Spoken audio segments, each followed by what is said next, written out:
சுவிசேஷம். இந்த நாளுக்குரிய தேவ வார்த்தை.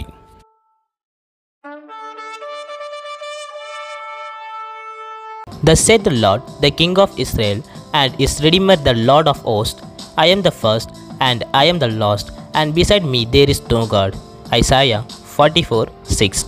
ఇశ్రాయేలీయుల రాజైన యెహోవా, వారి విమోచకుడైన సైన్యములకు అధిపతియగు యెహోవా ఇలాగు సెలవిచ్చుచున్నాడు, నేను మొదటివాడను కడపటివాడను, నేను తప్ప ఏ దేవుడునూ లేడు.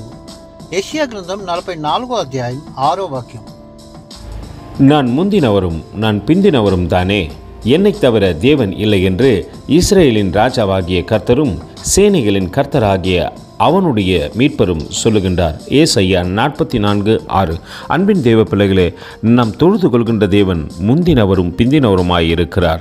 அவரே இந்த உலகத்தை உண்டாக்குவதற்கு முன்பாக இருந்தவர், சகலத்தையும் சிருஷ்டித்தவரும் அவரே. நாம் இன்று அறியாதபடிக்கு பேசிக்கொண்டிருக்கிறோம். 2000 ஆண்டுகளுக்கு முன்பாகத்தானே இயேசுவானவர் வந்தார் என்று. ஆனால் அவரை குறித்து அவரே சாட்சி கொடுக்கின்றார், அவர் முந்தினவரும் பிந்தினவருமாய் இருக்கிறார் என்று. சர்வத்தையும் நிறைவேற்றி முடிக்கப் போகின்றவரும் அவரே.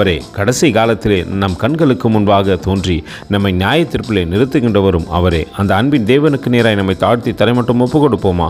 கர்த்தர் தாமே உங்களை ஆசீர்வதிப்பாராக. ஆமென். எங்களோடு கூட இணைந்து ஊழியம் செய்ய விரும்பினால் இந்த வார்த்தைகளை மற்றவர்களுக்கும் பகிர்ந்து கொடுங்கள். இது ராஜ்யத்தின் சுவிசேஷம்.